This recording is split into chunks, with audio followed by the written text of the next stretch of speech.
আর দিলটা কেন কাইন্দা উঠছে জানোনি? মুসা নবীকে আল্লাহ তুমি দেখা দাও। আল্লাহ কইলাম তারনি নুফি তাকিদ বলান্দার ফিল মুস্তাকবিল মারুফ, ভবিষ্যতে কোনো কাজ না হওয়ার দৃঢ়তা বোঝায় তুমি কখনোই আমি আল্লাহকে দেখতে পারবা না, কখনোই দেখতে পারবা না। কত নবী আল্লাহকে দেখার জন্য আনন্দের সাথে অ্যাপ্লাই করছে, আবার বিমুখ হয়ে ফিরে এসেছি। অথচ আমার নবীর দরবারে জিবরাইল আলাইহিস সালাম আয়েশা নবীর কদম মোবারকের পাশে দাঁড়ালো, আবার যায় নবীর হাত মোবারকের কাছে দাঁড়ালো, আবার বাম হাত মোবারকের কাছে দাঁড়ালো, মাথা মোবারকের কাছে দাঁড়ালো, কিন্তু কোনোভাবেই নবীর ঘুম ভাঙে না। আমার আল্লাহ ডাক দিয়ে কয়, জিবরাইল রে, আমার বন্ধুর কদমের তলায় এটা লাগায়া দে। হাইরে ও হাসিমপুর দরবারের বাবা, নবীর কদম মুবারকে জিহ্বাটা লাগাইয়া দিল। আমার নবী ঘুম থেকে উঠলেন, ওইটা বলে আখি ভাই জিব্রাহিল, আমার কদমে কেন তোমার জিহ্বা লাগাইলা? জিবরাইল আলাইহিস সালাম কই, নবী গো, নবী গো, ও মায়ের নবী, আমি জিহ্বা লাগাইছি কেন গো? দেখেন না আমার হাত মোবারকে জামা মোবারক, আপনি নবীকে মহান রবের দিদারে নেওয়ার জন্যে আল্লাহ রাব্বুল আলামিন আমাকে পাঠাইছে। আপনার কোন এটা কি খুশির খবর না কষ্টের সংবাদ? এই খুশির সংবাদ নবী যখন শুনলেন, আমার নবী ধর ধর করে চোখের পানি গোনা ছেড়ে দিলেন, পানি মোবারক ছেড়ে দিলেন। এবার জিবরাইল আলাইহিস সালাম কয়, নবী গো, আমার আল্লাহ তো কাউকে এমন সুন্দর অফার দেয় নাই, আপনি এত খুশির খবর শুনছেন না, আপনি কেন চোখের পানি মোবারক ছেড়ে কাঁদলেন? আমার জিবরাইল, আমার আল্লাহর হাবিব ডাক দিয়া কয়, এ জিবরাইল, আমি তো সফিউল্লাহ নয়, আমি কালিমুল্লাহ নই রে, আমি তো আল্লাহর হাবিবুল্লাহ। ও জিবরাইল, আমি যদি মহান রবের দিদারে চলে যাব, আমার গুনাহগার উম্মতের আমি কোথায় রেখে যাবো, কোথায় রেখে যাবো, কোথায় রেখে যাবো? হাইরে, পাথরের আঘাত খাইয়াও নবী উম্মতের ভুলে না, নবী সুখের বেলায় উম্মতের ভুলে না। কথা কোন ঠিক কিনা? ওই নবীর জন্য আমরা দিওয়ানা হওয়ার দরকার আছে না নাই? নবী নবী করে আর কত কাল আমি কাঁদব, নবী নবী করে আর কত কাল আমি কাঁদব, ভালোবেসে নবীজিকে ভালো নবীজিকে হৃদয় মাঝে ধরে রাখব, নবী নবী করে আর কত কাল আমি কাঁদব। এই কান্দনে কবে জানি হবে সমাধি, কেঁদে কেঁদে চোখের জলে হয়ে যায় নদী, তোমার পাগল বলে লোকে মন্দ বলে, তোমার লোকে মন্দ বলে বলুক তোমায় ভালোবাসবো, নবী নবী ওরে আর কত কাল আমি কাঁদব। এই যুবক ভাইরা কথা কয় না প্লিজ। নবী নবী করে আর কত কাল আমি কাঁদব, ভালোবেসে নবীজিকে ভালো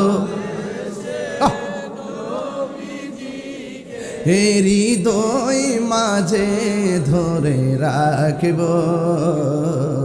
নবী নবী করে আর কত কাল আমি কাঁদে। দরুদ ও সালাম ওই নবীজির নূরানি কদম মোবারকে যিনি হায়াতুন নবী নূর নবী গায়েবের খবর দেনেওয়ালা হুজুরপুর নূর সাল্লাল্লাহু আলাইহি ওয়াসাল্লামের উম্মত হিসাবে আল্লাহ পাক আমাদের সকলকে কবুল করেছেন। এই জন্য শুকরিয়া তান সকলে পড়ুন আলহামদুলিল্লাহ। আমার পূর্বে আল্লামা গুলাম কিবিরে কাদরি সাহেব বেলায়েতের উপর আলোচনা করেছেন। আমি আপনাদের সামনে রিসালাতের উপরে কিছু কথা বলবো। আল্লাহ পাক যেন আমাকে আপনাকে সবাইকে যেন আমল করার তৌফিক দান করে সকলে বলেন আমিন। আজকের এই দরবার শরীফে হাজার হাজার মানুষ, অনেক মানুষ দাঁড়িয়ে আছেন, কিন্তু এবার অত্যন্ত সুশৃঙ্খলভাবে আপনারা বসেছেন। প্যান্ডেলও অনেক বড়, আপনারা মানুষ এখনো আসতেছেন। আপনাদের কাছে দুইটা জিনিস কামনা করি, একটি হলো ধৈর্য আর একটি হলো মনোযোগ। ধৈর্য এবং মনোযোগের মাধ্যমে আজকের আলোচনাটুকু শুনবেন। আল্লাহ পাক যেন এই মাহফিলকে শেষ পর্যন্ত এভাবেই যেন প্রত্যেক আশিকের রাসূলদের উপস্থিতিতেই আখিরি মোনাজাত পর্যন্ত পৌঁছায়, সকলে বলেন আমিন। আমার ভাইয়েরা, এই দরবারের সাথে আমার খুব হৃদ্যতা। বললানি রে তুমি না হিজবুল্লাহ আর ওয়ালিউল্লাহ সাহেব তোমার মামা অনেক কষ্ট করে আমাকে দাওয়াত করেছে, আমার বাড়িতে গেছে, বারবার গেছে। আল্লাহ আপনি হাজিরাকে কবুল করেন, আমিন কন। আরো বড় হ্যাঁ হিজবুল্লাহর আব্বা অসুস্থ না, আল্লাহ শেফা করুক, আমিন। বলেন নবীর সম্মান বাড়িয়েছেন কে? ওয়া রাফা'না লাকা যিকরাক। আল্লাহ রাব্বুল আলামিন নবীর সম্মানকে বুলন্দ করে দিয়েছেন, সুউচ্চ করে দিয়েছেন, অনেক বাড়িয়ে দিয়েছেন। এখন যদি বলেন হুজুর কতটুকু বাড়াইছে একটু উল্লেখ করেন না। আমার মতো ক্ষুদ্র মুখে ক্ষুদ্র জবানে এটা শেষ করবো দূরের কথা, কল্পনা তো আনা যাবে না। কারণ আল্লাহ হলো আলহামদুলিল্লাহি রব্বিল আলামিন, আর নবী হলো ওয়ামা আরসালনাকা ইল্লা রাহমাতাল লিল আলামিন। আল্লাহ রব্বুল আলামিন, নবী রহমাতাল লিল আলামিন। এখন আল্লাহ পাক নবীকে কতটুকু দিছেন এটার পরিমাণ কোথাও নাই। যতটুকু দিছেন এটা একমাত্র একজনই জানেন, যতটুকু দেখাইছেন একমাত্র একজনই জানেন, যতটুকু দিয়েছেন একমাত্র একজনই জানেন। জবান খুলে বলুন তিনি কে? ওয়া রাফা'না লাকা যিকরাক। এর মধ্যে একটা কথা হলো আল্লাহ বলছেন, কাছে আনতেছে, আবার কাছে আনতেছেন মানুষগুলারে। ক্যামেরা ট্যামেরা আছে তো, একদম চুপচাপ থাক থাক থাক থাক, এখন বসো, আর বেশি ঢুকেন না, এখানে সামনে ঢুকলে পরে একটু সমস্যা হয়। যাই হোক বাবারা আমার, কুল ইন কুনতুম তুহিব্বুনাল্লাহা ফাত্তাবিউনি ইউহিব্বুকুমুল্লাহ ওয়া ইয়াগফির লাকুম যুনুবাকুম ওয়াল্লাহু গফুরুর রহিম। এই আয়াতটা বহুল প্রচলিত এবং পরিচিত আয়াত। এই আয়াতের মধ্যে আল্লাহ বলছেন, একটু ইকোটা কমাই দেন।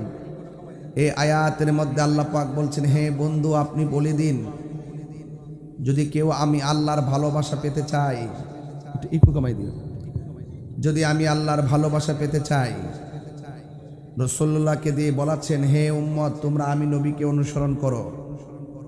আমি নবীকে যখন অনুসরণ করবা ইউহিব্বুকুমুল্লাহ, আল্লাহ তোমাদেরকে ভালোবাসবেন। ভালোবেসে কি করবেন? কয় ওয়ায়াগফির লাকুম যুনুবাকুম, আল্লাহ পাক তোমাদের জীবনের গুনাহগুলোকে মাফ করে দিবেন। আমাদের গুনাহ আছে না নাই? আরো বড় করে গুনাহ আছে না নাই? গুনাহ মাফের মালিক কে? আরো বড় করে কে? এটা কিসের বাগান? কিসের বাগান? জান্নাতে তো কোনো গুনাহগার যেতে পারবে না, তো এটা জান্নাতের বাগান বলতেছেন, এখানে গুনাহগার আছে না নাই? তাহলে আল্লাহ পাক তার হাবিব সাল্লাল্লাহু আলাইহি ওয়াসাল্লামকে প্রশ্ন করা হলো, ইয়া রাসূলুল্লাহ, দুনিয়াতে জান্নাতের বাগান কোনটা?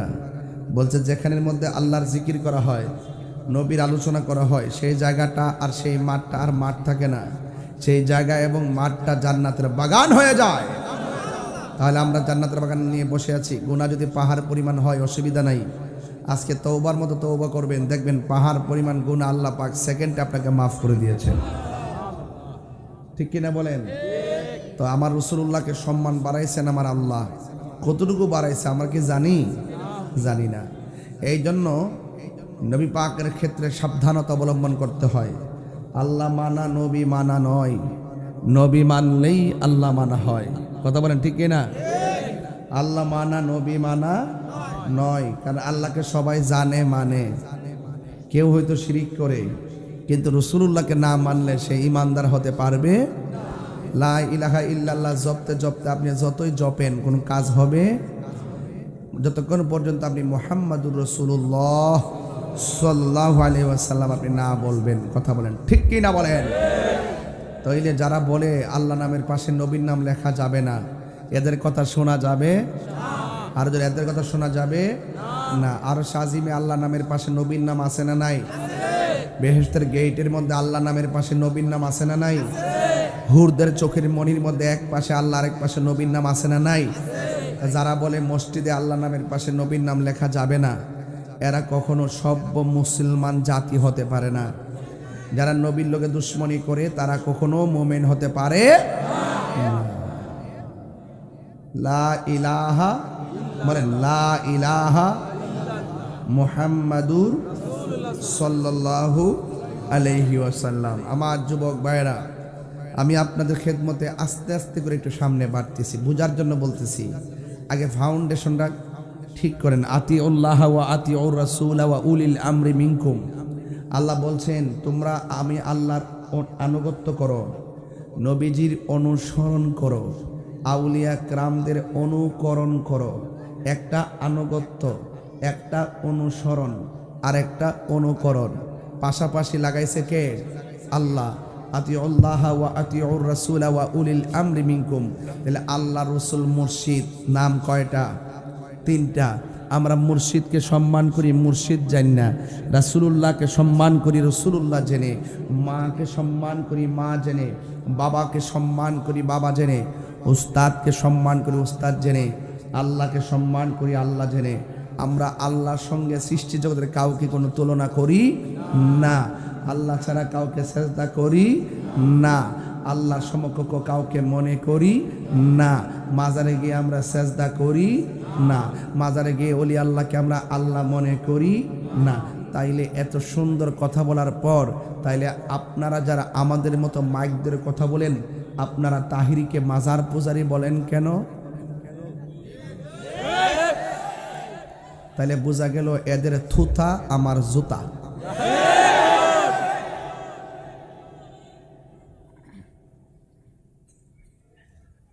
এত সুন্দর কনসেপ্ট ক্লিয়ার করার পরও বিভিন্ন মহলে কয় এটা মাজার পূজারি, মাজার পূজারি।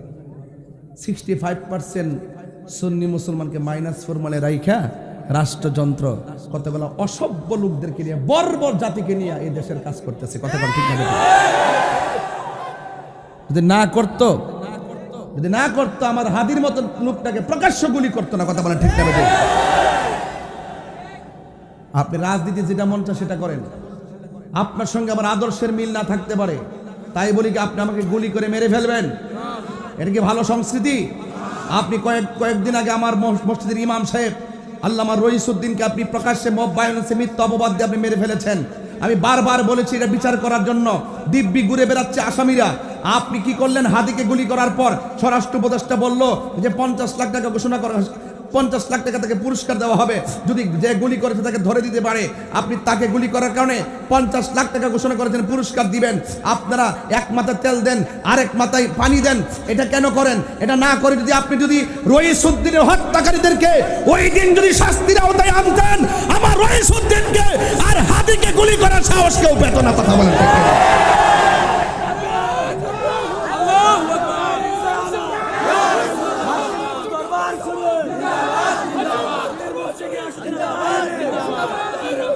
কথা বলেন ঠিক না বেটি? রইসুদ্দিনকে মারার পরে নিন্দা পর্যন্ত জানার নাই, পুরস্কার তো দূরের কথা। ও সুন্নি হয়েছে দীক্ষা। আজকে হাদি কি আর আছে? যার চলে যায় সে বুঝে হায় বিচ্ছেদের কি যন্ত্রণা। যেই মেয়ে, যে বাচ্চাটা বাবা হারাইছে সে বুঝে, যে স্ত্রী তার স্বামীকে হারাইছে সে বুঝে। আপনারা লাশ নিয়ে, মানুষের জীবন নিয়ে ছিনিমিনি খেলবেন না। কথা বলেন ঠিক কি না বলেন?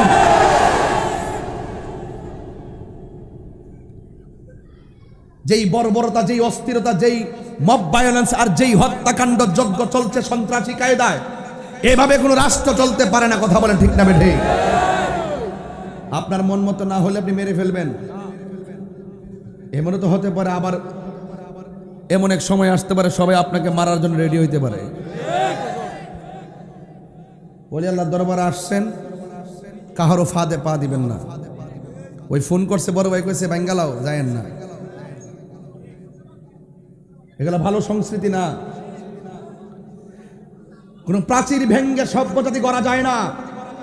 সভ্যজাতি গড়তে হলে নীতির মাধ্যমে গড়তে হয়। কথা বলেন ঠিক না ঠিক?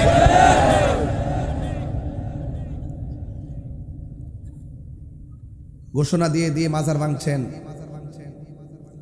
আবার বলতেছেন যে মাজার তো ভাঙতেই হবে, মাজার যারা ধারণ করে পীর মাশাইখদেরকে জবাই করতে হবে। এগুলো নাকি শিরিকের কারখানা। তা আমি যাতে কোনো ওয়াজ করলাম, দরবারি কথা বললাম, এখানে শিরিকের গন্ধ আছে? তো তোরা গায়ে পড়ে আমাদেরকে শিরিক আর মুশরিকের ফতোয়া দিবি, তা আমরা কি ঘরে কি আঙ্গুল চুষবো? আমরা কি বসে থাকবো? এদেশে 65% মুসলমান যদি প্রতিজ্ঞা করে নাইমা যায়, সামনে দাঁড়াবার হিম্মত কি তোমাদের আছে? এই সমস্ত উস্কানি কথা বলবেন না, নিষেধ করলাম। এই কতগুলো বড় বড় জাতি বিভিন্ন ডলার খাইয়া বাংলাদেশকে অস্থির করার জন্য, শান্তিপ্রিয় দেশটাকে অস্থিতিশীল করার জন্য আল্লাহর ওলির মাজারের মধ্যে আক্রমণ করেছে। কথা বলেন ঠিক না বেঠিক? একটা লোক যদি কোনো কটূক্তি করে, প্রশাসন আছে তাকে ধরে নিয়ে যাবে। প্রচলিত আইনে ধর্ম অবমাননার যে বিচার হয় সেটা বিচার হবে। আপনি তাকে মেরে ফেলবেন, আপনি তাকে আগুন দিয়ে পুড়িয়ে ফেলবেন। আপনারা 70 বছর ইতিহাসে গিয়ে এরকম বাংলাদেশ দেখছেন আপনারা? এগুলো কোথায় থেকে আসছে? এতদিন ছিল কই? আমি না বুঝলাম না কিছু। এগুলো লুঙ্গি তুলে থেকে থেকে চা বিস্কুট খাইছে, এখন কই থেকে বেরিয়েছে, সুযোগ পাইছে তো। আবার যখন একটা তাফালিং খাইব দেখবেন ফলাইবার জায়গা পাইতো না।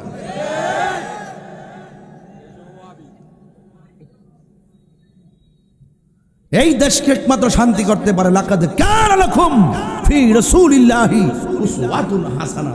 রাসূলুল্লাহর আদর্শের মাধ্যমে এই দেশটাকে শান্তির দেশ বানাতে হবে। কথা বলেন ঠিক কিনা? আমার অনেক কথাই বলে, হয়তো একদিন তারা আমাকে টার্গেট তো আগেই করছে, এগুলো আমরা জানি। কিন্তু হক কথা থেকে, হক কথা বলা থেকে পিছপা হওয়ার ধর্ম তো সুন্নিদের না। কথা ঠিক না বেঠি? এই জন্য বলছি, রাসূলুল্লাহর আদর্শ আমাদেরকে মুক্তি দিতে পারে। কথা বলেন ঠিক কিনা? মা আতাকুমুর রাসূলু ফাখুযুহু ওয়া মা নাহাকুম আনহু ফান্তাহু। আল্লাহর পক্ষ থেকে রাসূল যা কল্যাণ করে নিয়ে এসেছেন তা তোমরা গ্রহণ করো, আর যা থেকে নিষেধ করেছেন তা থেকে তোমরা দূরে থাকো। যা বলেছেন করো তা করার নামই ঈমান, যা বলছেন করো না তা থেকে দূরে থাকার নামই হলো ঈমান। একটা নেগেটিভ পজিটিভ দুইটা কিন্তু মিলেমিশেই চলতে হবে। হালালকে হালাল জানতে হবে, হারামকে হারাম জানতে হবে। কথা বলেন ঠিক না বেঠিক? আমার ভাইয়েরা, যে কথাগুলো বলছি রাগ করেন না, এগুলো ভালো কথা। এই কথাগুলো কেউ বলতে সাহস পায় না, আমি বলি।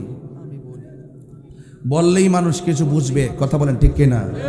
যদি কেউ মিথ্যা কথা বলে, মিথ্যা অপবাদ দেয়, প্রতিবাদ না করা হলে তার মিথ্যা কথাটা সত্য হয়ে যায়। সত্যি বলছি ভাই, এইভাবে দেশ চলতে পারে। প্রায় 18 না 20 বছরের জন্য দেশটা অনিশ্চিত হয়ে গেছে। এই ছেলেগুলার সামনে যে চিত্র আসছে, 5টা-7টা ছেলে একত্রিত হইলেই এই আজকে ওরে ধর্ম, এই ধৈর্য তাকে মারা শুরু করে।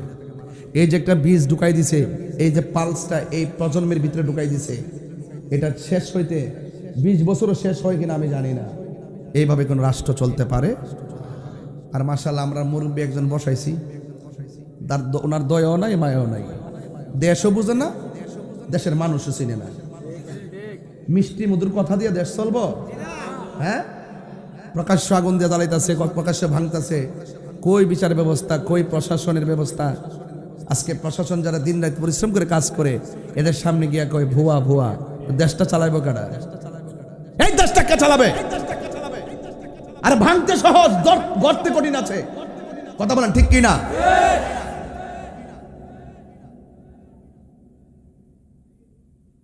সেনাবাহিনী আমাদের গর্বের সম্পদ, তাদেরকে তুচ্ছ তাচ্ছিল্য করে কথা বলতেছে। এরা যদি মনে করে যে ঠিক আছে যা তোরা যা মন চায় তা কর, তো তোরা বাপ মরবো, মা মরবো, সদ্য গোষ্ঠী মরবো, ভাই মরবো, বোন মরবো, ক্ষমতার লেগে টেহার লেগে দন ইয়ার জন্য সব কিছু করবা। এরা পুলিশের অসুবিধা আছে? যা যেমন মন চেন চলে। হেরা কইছে যা আমরা যখন তোরা মানুষই না তোলে, তোরা যেমন মন চেন বাবা ভাল লাগে ন, দুইটা মর ফার্স্টারে মার, বিচার। এই জন্য আমি বলছি কি বাজান, এই দেশটাকে সুন্দর করে সাজাতে হলে, সমাজকে বিনির্মাণ করতে গেলে রাসূলুল্লাহর আদর্শ বাস্তবায়ন দরকার আছে না নাই বলেন? আরে হাত তুলে বলা আছে না নাই? আল্লাহ রাব্বুল আলামিন আমাদেরকে বলেছেন, ওয়ামা খালাকতুল জিন্না ওয়াল ইনসা ইল্লা লিয়াবুদুন।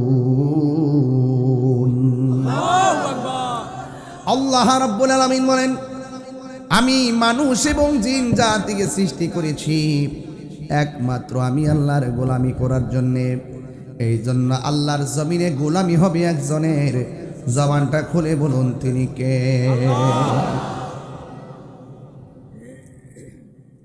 আমার নবী, আপনার নবী রাহমাতুল লিল আলামিন, তিনি হাবিবুল্লাহ। তিনি কি? আল্লাহর বন্ধু। আর মুসা নবী হলো কালিমুল্লাহ, ইব্রাহিম নবী হলো খলিলুল্লাহ, কালিমুল্লাহ হলো তিনি তুর পাহাড়ে গিয়ে আল্লাহকে বলে আল্লাহ তুমি দেখা দাও। আর হাবিবুল্লাহ হলো তিনি যিনি বিছানার মধ্যে ঘুমায় থাকে, আমার আল্লাহ নিজে দেখা দিতে চাই। সত্যি না? হ্যাঁ।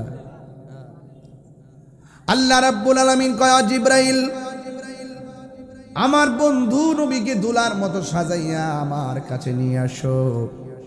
এই জন্য আল্লাহ রাব্বুল আলামিন নবীজিকে সায়ের করালেন। দিনের বেলা করাই নাই, রাতের বেলা করাইলেন। লাইলুন বলে নাই, লায়ালুন বলে নাই, লাইলাতুন বলে নাই। আল্লাহ রাব্বুল আলামিন বলেন, সুবহানাল্লাযী আসরা বিআবদিহি লাইলাম মিনাল মাসজিদিল হারাম। আল্লাহ রাব্বুল আলামিন আমার নবীকে রাতের বেলা তিনি সায়ের করালেন।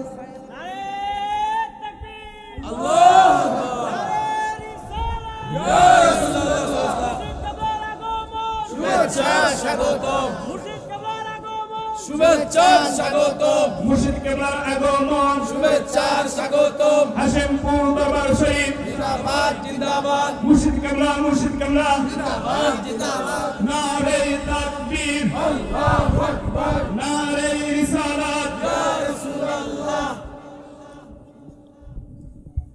সকলে বলি আলহামদুলিল্লাহ। মুর্শিদ কেবলার খাস তাওয়াজ্জুহ জিয়ারত আমাদের সবাইকে নসিব করুন। আমার যুবক ভাইয়েরা, আমি নিরিবিলি কিছু কথা বলবো। হাশিমপুর দরবার শরীফ গতানুগতিক দরবার নয়। এই দরবারের পেছনে শুরু এবং এই পর্যন্ত ঐতিহ্য আছে না নাই? আরো জোরে বলো আছে না নাই? আমার ভাইয়েরা, এই দরবারে শুধুমাত্র নামাজ রোজার শিক্ষাই দেওয়া হয় না, এখানে আধ্যাত্মিক এবং নৈতিক চরিত্র গঠন করার জন্য দার্স দেওয়া হয় এবং আপনাকে তালিম তারবিয়াত দেওয়া হয়। এখানে সুন্দর একটি প্রতিষ্ঠান, আপনার সন্তানকে মানুষ করার জন্য একটি কারিগর হিসাবে শিক্ষকদের মাধ্যমে এই প্রতিষ্ঠানটাকে এলাকার মধ্যে একটা সুন্নিয়তের দুর্গ হিসাবে প্রতিষ্ঠা করা হয়েছে। এই জন্য সব কিছু মিলিয়ে একটি পরিপূর্ণ প্ল্যাটফর্ম হলো হাশিমপুর দরবার। আমার ভাইয়েরা, এই দরবার আপনারা এসেছেন, আমি আমার নবীর সম্মান নিয়ে কিছু কথা বলে বিদায় হয়ে যাব। অনেক ব্যস্ততার ভিতরে আমি এসেছি, ডাইরেক্ট এসে স্টেজের মধ্যে উঠেছি। এরপর বলতে চাই, আপনারা বলুন আমার নবীর সম্মান বাড়িয়েছেন কে? আল্লাযী, যিনি আসরা ভ্রমণ করিয়েছেন, রাত্রি বেলায় নবীকে ভ্রমণ করিয়েছেন। বা মানে জিব্রাইল, আব্দুল মানে বন্ধু নবী, আর হি মানি পাদ্দিহি আল্লাহ রাব্বুল আলামিন জিব্রাইলের মাধ্যমে আমার নবীকে মহান রবের দিকে আমার আল্লাহ দাওয়াত করে নিয়েছেন। মিনাল মাসজিদুল হারাম থেকে ইলাল মাসজিদুল আকসা পর্যন্ত। একটা হলো মেরাজ আর একটা হলো এরাজ, একটা হলো ইসরা। বন্ধুগণ, আল্লাহ রাব্বুল আলামিন জিব্রাইল আলাইহিস সালামকে বলছেন, ও জিব্রাইল, আমার বন্ধু নবীর জামা মোবারকগুলো নিয়ে যাও। আজকে এই ওয়াজটা কেন তুললাম? গত পরশু দিনে একজন বেয়াদব রাসূলের মুখে শুনলাম, সে ওয়াজের মধ্যে বলতেছে আমার নবী নাকি সশরীর মোবারকে মেরাজ করে নাই। আর জোরে কোন নাউজুবিল্লাহ। নবীর মেরাজ কি স্বপ্ন না বাস্তব? আর বড় করে বলেন, স্বপ্ন না বাস্তব? আমার নবীটিকে আমার আল্লাহ সশরীর মুবারকে নিয়ে গেছে। ও যুবকের দল, জিব্রাইল আলাইহিস সালাম নবীকে নিয়ে নিবেন, জামা মুবারক আনবেন।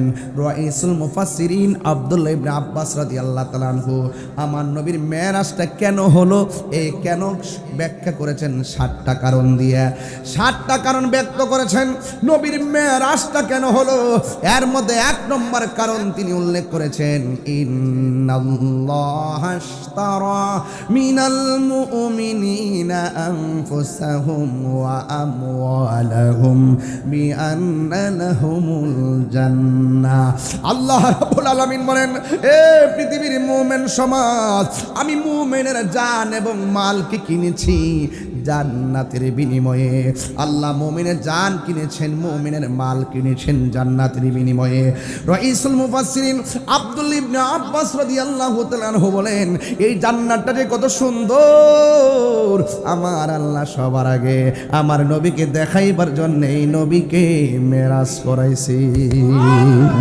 আর বড় করে বলি না সুবহানাল্লাহ। এইভাবে 7টা কারণ উল্লেখ করেছেন। এরপরে জিবরাইল আলাইহিস সালাম নবীর জামা মুবারক নিয়ে আমার নবী পাকের কাছে যখন আসলেন, আসার পরে এসে দেখেন আমার নবীজি ঘরের মধ্যে ঘুমিয়ে আছেন।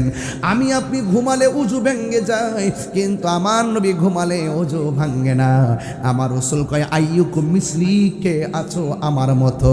বইস্ত মুআল্লিমান, আমি দুনিয়াতে প্রেরিত হয়েছি শিক্ষক হিসাবে। আমি নবীর শিক্ষক, এই পৃথিবীর কেউ না। জবানটা খুলে বলুন, নবীর শিক্ষক হলো একজন, তিনি কে? আর রহমান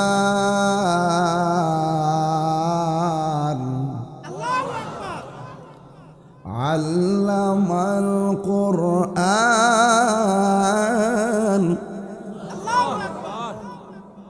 আর রহমান,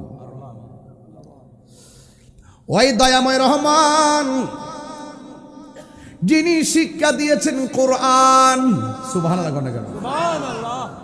এমন কোন ঘটনা নাই, এমন কোন বর্ণনা নাই যেটা আল্লাহ কোরআনে বর্ণনা করে নাই। কোরআনের অর্থে আয়াতের 2টা অর্থ, একটা জাহিরি একটা বাতিনি। মৌলবীরা জাহিরিও পারে না, কিন্তু আমার আল্লাহ রাব্বুল আলামিন জাহিরি বাতিনি সব এলেম আল্লামাকা মা লাম তাকুন তালাম নবীর সিনার মধ্যে ঢেলে দিয়েছেন কে?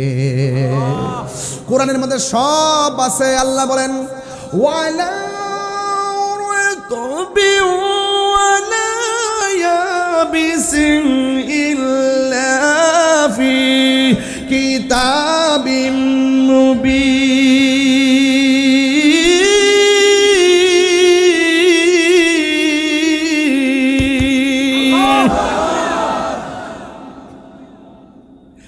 এই কোরআনের মধ্যে এমন কোনো বর্ণনা নাই যা উল্লেখ নাই।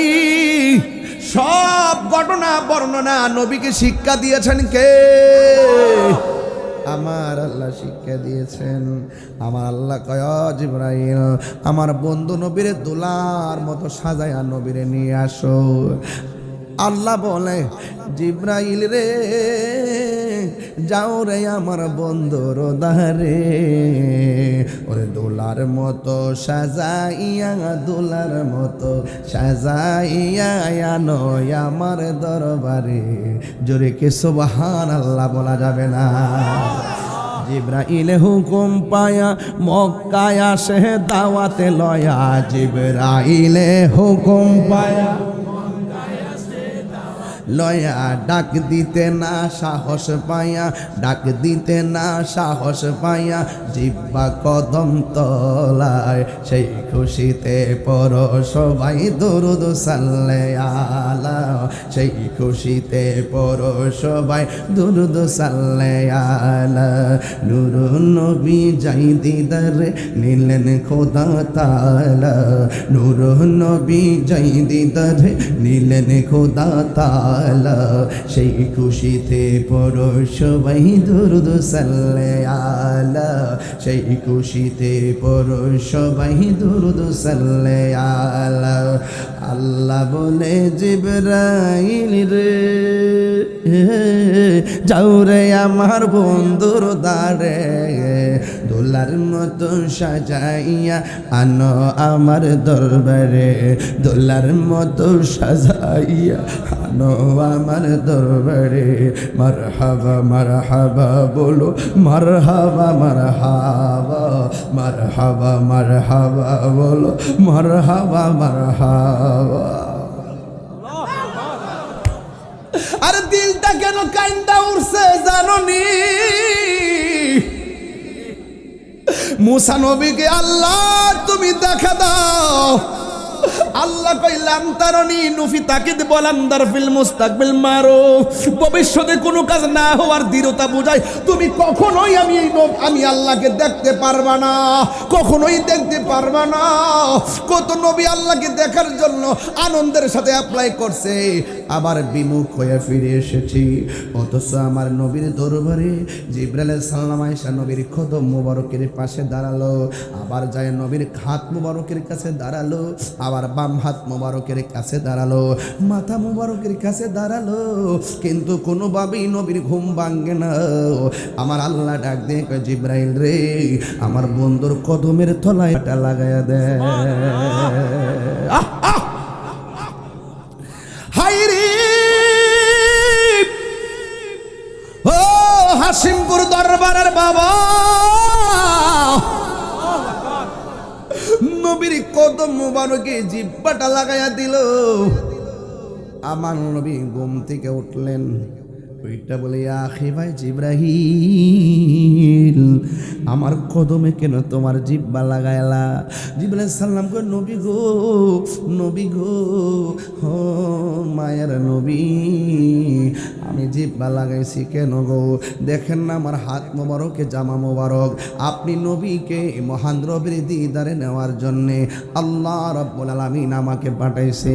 আপনার কোন এটা কি খুশির খবর না কষ্টের সংবাদ? এই খুশির সংবাদ নবী যখন শুনলেন, আমার নবী ধর ধর করে চোখের পানি গোনা ছেড়ে দিলেন, পানি মোবারক ছেড়ে দিলেন। এবার জিবরাইল আলাইহিস সালাম কয় নবী গো, আমার আল্লাহ তো কাউকে এমন সুন্দর অফার দেয় নাই, আপনি এত খুশির খবর শুনছেন না, আপনি কেন চোখের পানি মোবারক ছেড়ে কাঁদলেন? আমার জিবরাইল আমার আল্লাহর হাবিব ডাক দিয়া কয় এ জিবরাইল আমি তো সফিউল্লাহ নয়, আমি কালিমুল্লাহ নই রে, আমি তো আল্লাহর হাবিবুল্লাহ। ও জিবরাইল আমি যদি মহান রবের দিদারে চলে যাব, আমার গুনাহগার উম্মতের আমি কোথায় রেখে যাবো, কোথায় রেখে যাবো, কোথায় রেখে যাবো? হায়রে পাথরের আঘাত খাইয়াও নবী উম্মতের ভুলে না, নবী সুখের বেলায় উম্মতের ভুলে না। কথা কোন ঠিক কিনা? ওই নবীর জন্য আমরা দিওয়ানা হওয়ার দরকার আছে না নাই? নবী নবী করে আর কত কাল আমি কাঁদব, নবী নবী করে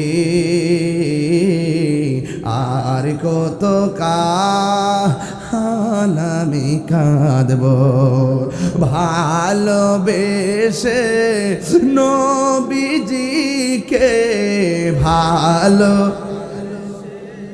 নবীজিকে হৃদয় মাঝে ধরে রাখব নবী নবী করে আর কত কাল আমি কাঁদিব এই কান্দনে কবে জানি হবে সমাধি কেঁদে কেঁদে চোখের জলে হয়ে যায় নদী তোমার পাগল বলে লুকে মন্ধ বলে তোমার